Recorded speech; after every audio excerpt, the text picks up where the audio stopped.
Good afternoon, and welcome to More Than Meets the Eye. I'm your host, Blind Prime, and for today, Kream, will you not? I'm just gonna remove this from you. Good grief. Sorry about that. My name is Blind Prime, and for today, I will be giving you a review, in-depth review of G.I. Joe Classified Series Stormshadow. I have a short out right now that is talking about what I'm doing today, and yeah, if you want to help me raise awareness to the blind, then share this, because I'm completely blind, and I enjoy reviewing these action figures from a blind person's perspective, and Kream enjoys doing things to bother me. What are you doing, Kream? Huh? What's up? Crazy cat. Okay, so here is Stormshadow, and this is a very, very nice figure. So to begin off with, we'll talk about accessories, and then we're going to do size comparisons. So go ahead and take this bow off his back, and the bow that Stormshadow comes with is really, really unique. It's a composite bow and a compound bow, so it's both. You got the little wheels at the top for the compound bit, but it's also a composite bow because it's made of different elements. So this guy is really cool. Also, you can pull this string back, and it actually pulls back. They gave it enough stretch, and everything's got enough stretch that you can pull that string back. Now, it does eventually mess with the plastic, so be aware of that. And to go with the bow, we get an arrow. And this is really cool. Okay, so here is this big pack of arrows, okay? You got a lot of arrows in here. And one of these arrows isn't sculpted in. One of these arrows is actually an arrow, and you can pull that out. And then you feel the sculpt work, and there's an arrow missing from the sculpt.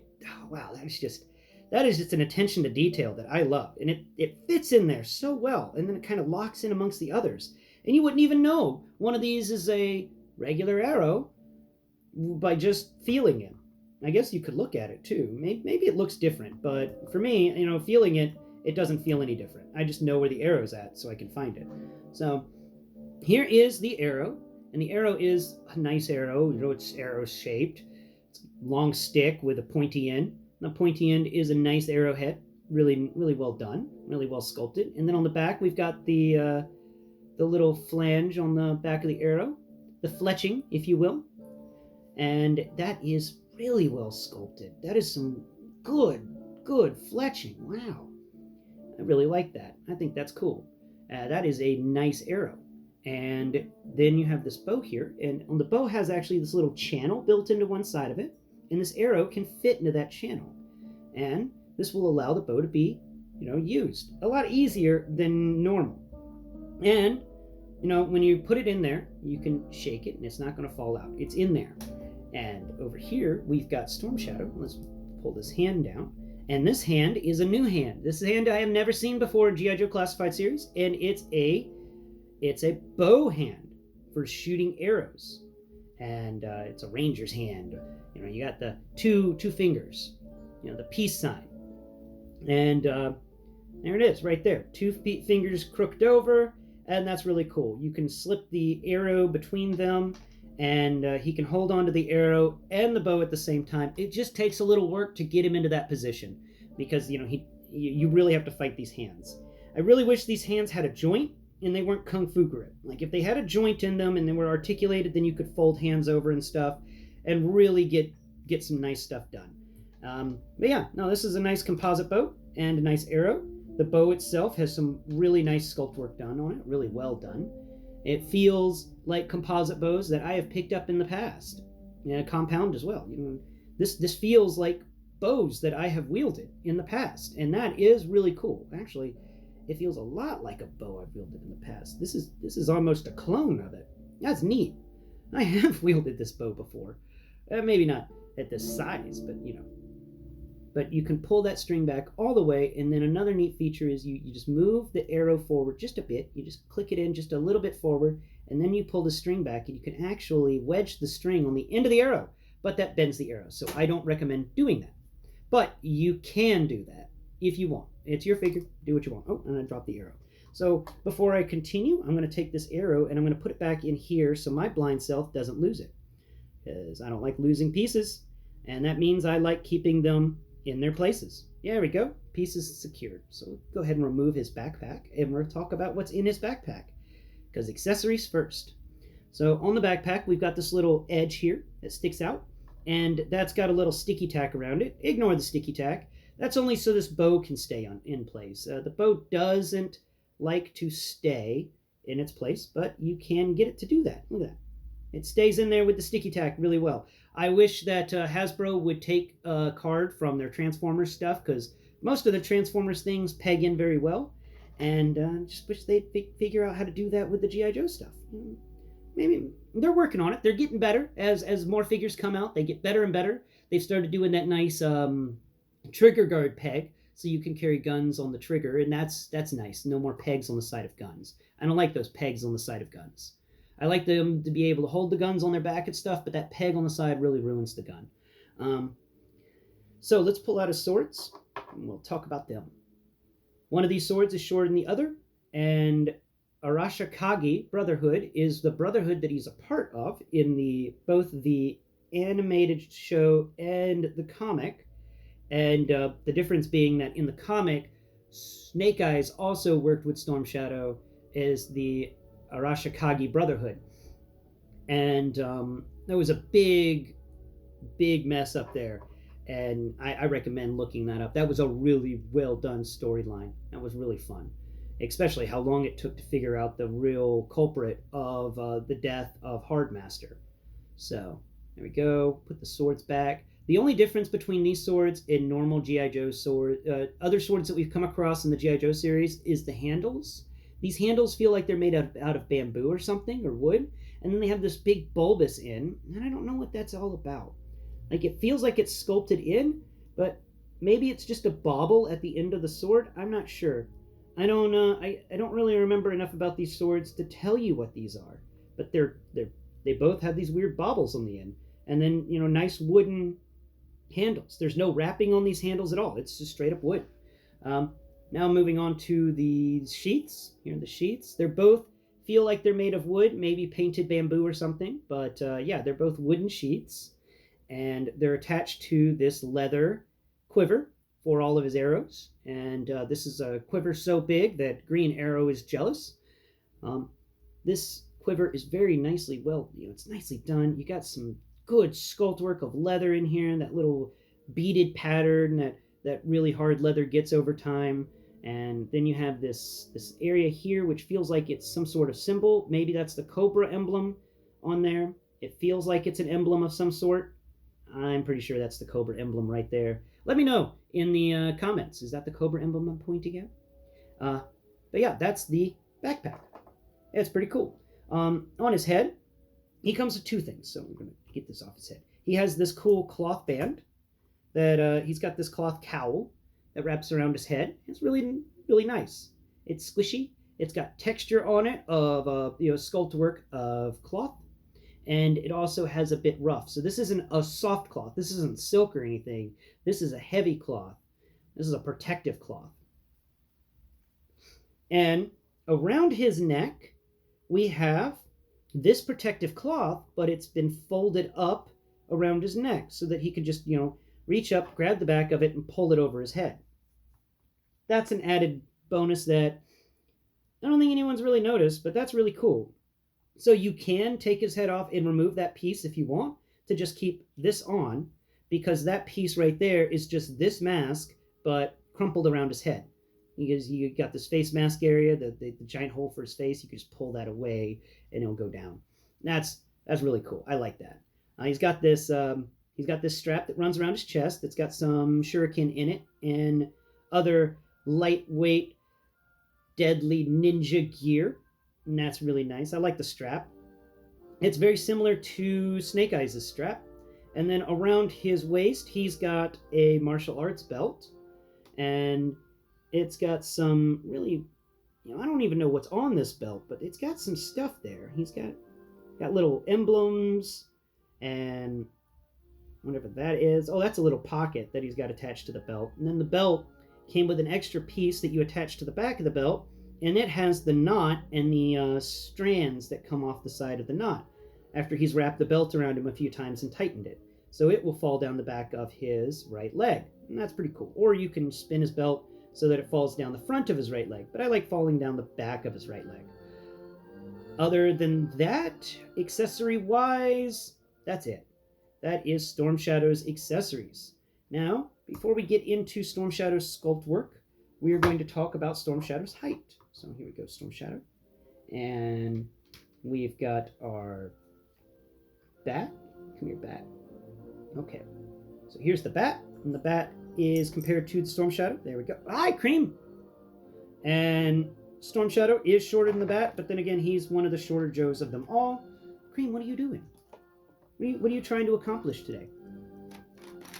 What? No, don't play in the... Get away from my halo light. Go somewhere else. Oh my god. Okay, so that's those sizes.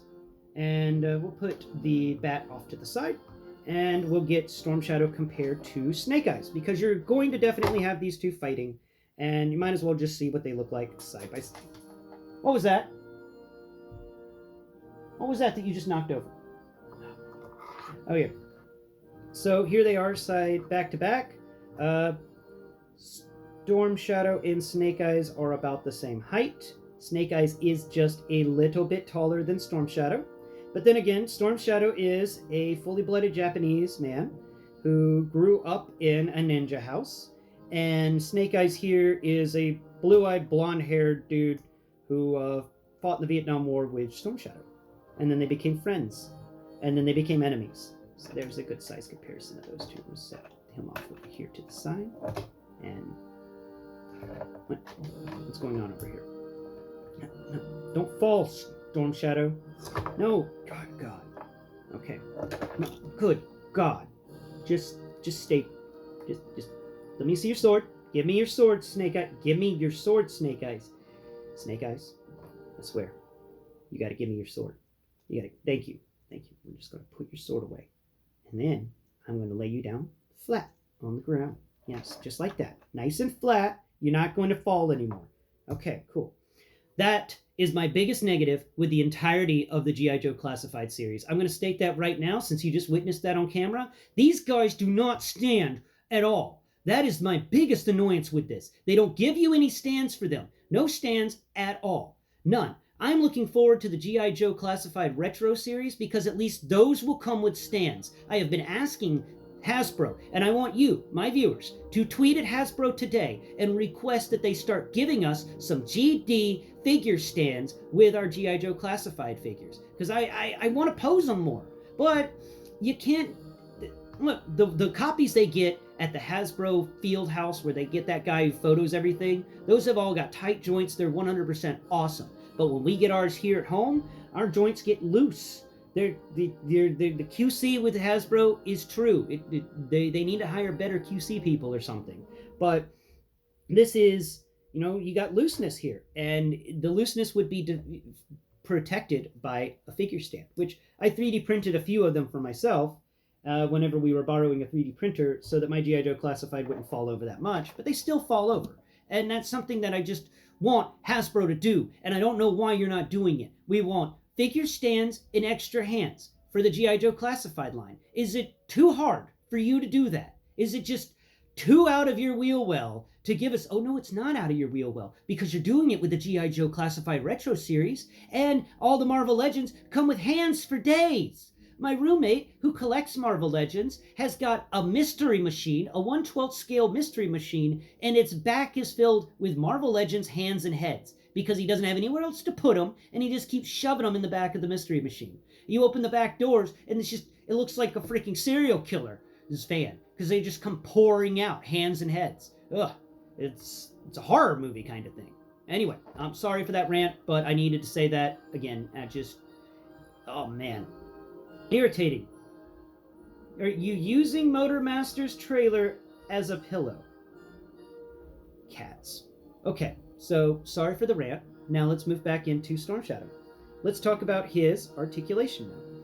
So Stormshadow's got articulation that's normal for most figures, and we'll go over the different articulation points, so we don't take up too much time. Different-wise, Both of his hands have up and down articulation, though the hand for the bow doesn't really have that great of an up and down joint. The hand for the trigger has got a better up and down joint. It's got the normal up and down joint, but the bow hand doesn't. It's got a short up and down joint, but not by much. Other things to be aware of, he does have butterfly joints, and he's got decent butterfly joints. I wish they were a bit wider, but these work. And he's got, he doesn't have the same articulation in the center as Snake Eyes. He can't get that same, crazy stretch to the left and the right poses, but he can do the same stuff in the core that Snake Eyes can do. Other articulation points that are different, not really anything. Everything else is the same that we've talked about multiple times on this channel for G.I. Joe Classified. The ankles are a bit annoying with their ratchet joint. Their ratchet joint is too loose, and that's where I'm like, if you're going to put a ratchet joint in something, then give us a ratchet joint. Don't just give us this ratchet joint. It's so soft and smooth that the figure just goes bam and falls forward if I'm not holding it. And he just pulled himself off of his figure stand. Yeah, no, these ratchet joints are POS. You need to design better ratchet joints, Hasbro. You need to put better ratchet joints in your shins. My roommate's got the same problem with Marvel Legends. What's up with your ankles being weak as crap? And now he just doesn't want to stand. Now he just doesn't want to stand at all. Come on, you MFer. There you go. Okay, so now we're going to get into the sculpt work. Let's talk sculpt work. And as you can tell, I'm a little annoyed by how loose the ankle joints are on this guy. He's an excellent figure. I do love all the sculpt work, and we're going to talk about that. But these joints are so loose in some places. He doesn't wobble as much as Snake Eyes, which I'd show you Snake Eyes, but Kream just decided to fall asleep on top of Snake Eyes. Cats. Okay. Sculpt work-wise. His hand is the same. We talked about the cool, the two archer fingers earlier. And he's got this really nice armor on his bracer armor. Now, the bracer armor here, you can do two things with it. One, you can leave it out, or two, you can spin it around, and then spin his hand like that. And then you've got this bracer armor on the inside of his arm to protect his inner arm from getting slapped with the bowstring. And that's something you can do, and it doesn't take much but just flip that around and flip the hand around. That's not bad at all. Sculpt work-wise, it's very nice. Pardon me. It's he's got cool wrappings that you can feel individual textured of the fabric and stuff, and then he's got this really nice shielded thing that feels like it's either made of metal or very polished wood. Now you come up to his bicep, and his bicep is amazing. He's got some really good sculpt work on these biceps. That is top-notch sculpt work. This guy, he lifts a lot. He has got as beefy arms as heavy artillery roadblock. It's not a lie. This guy's arms are beefy. They're not as big as round as heavy artillery roadblock, but they definitely have as much muscle mass. Come up here to his chest area. Remove his hat. Has a cool little hat. Set that off to the side and talk about his face. His face has got a mask over the lower part of his face, which I think is a missed opportunity. This cowl mask thing could have had a mask on it, so when you took it off, you actually saw the entirety of Stormshadow's face, but oh well. You do get nice eyes in there, and I really hope they got the Asian eyes correctly. I really do. According to my roommate, mine's got kind of a lazy eye, which is a little annoying. More QC problems. What's going on, Hasbro? So, in the core area, he does have a little bit of a joint to do this with. That's just nice. Sculpt work for the core of him. He's got the ninja outfit on. You could feel the cloth from it on the angles of the, it comes up and around. And on the bottom here, towards the area, because we've got some wrappings, like where he's wrapped his clothing together down here around his midsection. And I really love that you can kind of feel the memory of his six-pack in there. But you can't really get at it much because of this belt, but you can feel it in there. And what they did there in feeling with the sculpt work is what they did is they sculpted him a six-pack, and then they sculpted on the stuff he was wearing on top of that so that it would feel like he has a six-pack underneath clothing, and it's really well done. It's so, the detail there is so minute. It's just, you can feel like just little bits in there of muscle underneath. And then of course you got all these wrappings that he's circled around his midsection to tighten his coat down, and similar wrappings on his arms to tighten the sleeves down. And now we're going to get down here into his chest, his lower body. We've got more wrappings around his groin area and around his back. We've got a Joe butt. No texture of wrappings there though, so those are just pants. Though you come down here to his pants, he's wearing these these yoga pants style things that have the big wide pant legs, but then you wrap them and they get really tight, and they're also very comfy. So that's what he's done here. He's taken his yoga pants and he's turned them into very tightly fitting, stretchy combat pants. And that's really nice. He doesn't have any armor on, by the way. This is all he's got. His only armor is his bracers. So we come down here to his leg. We've got some really nice sculpt work for muscle tone in the leg. But once again, they did that cool thing where they do the sculpt work for the muscle tone, and then they go ahead and put fabric on top of it. So you've got these folds of fabric feeling in here, and that's really neat. No knee pads. These knees are just regular knees. And then come down here to his boots, and he doesn't have boots. What he does is he's got a bunch of fabric wrapped over his lower legs a bunch, and then on the back of his calves, he's got it tied off. You can feel the knot there on each of the back of his calves, and then you feel like this really rough texture of where he's wrapped this cloth around him multiple times. And then we get down all the way to his feet, and this is where we have some fun. He is wearing socks in flip-flops. This guy is wearing socks with flip-flops, and that's cool. You see it in a lot of animes. At least I used to watch, when I had vision, I used to watch animes a lot, and then you would have guys walking around with socks that had flip-flops on. And they were wooden flip-flops, and they were cut specifically for your feet. So you got a little big toe, and then you have the strap that goes between the big toe and the rest of the foot, and then you have the rest of the toes. And that's really nice. That is a really cool, well-sculpted thing. And you get the sculpt work of the straps for the shoe going on top of his feet, and I'm sure there's more straps for the shoe hidden underneath these wraps on his back. And then underneath, this is the only time that I'm okay with there being smooth, no textured stuff underneath the feet, because these are flip-flops. They don't have any crazy textures underneath them. Traditional Japanese flip-flops are smooth on the bottom. And then he's got the area where you can plug things in for his feet. So that's the sculpt work with him and his articulation. He is an excellent figure. I enjoy him. I think he's really cool. I just, have those few gripes with him. And honestly, it's those gripes that do make him not a 10 out of 10. But it's the attention to detail and the sculpt work and everything on him that makes him an 8.5 out of 10. I'll give him 8.5 because this is a top-rate figure, but there are problems with him that I think a little bit of QC could have handled. And also, it's just, those darn stands. You need to give us some stands, Hasbro. All right, guys. Well, that's the end of today's video. Please tune in next Prime. I will be going over Leadfoot and Masterdamus, I believe, for Transformers. I think that's the next Transformer on the list. And we'll either be going over Leadfoot or Masterdamus. I never have enough time in these videos to cover two things at once. So, until next Prime, thank you for watching. Bye-bye for now.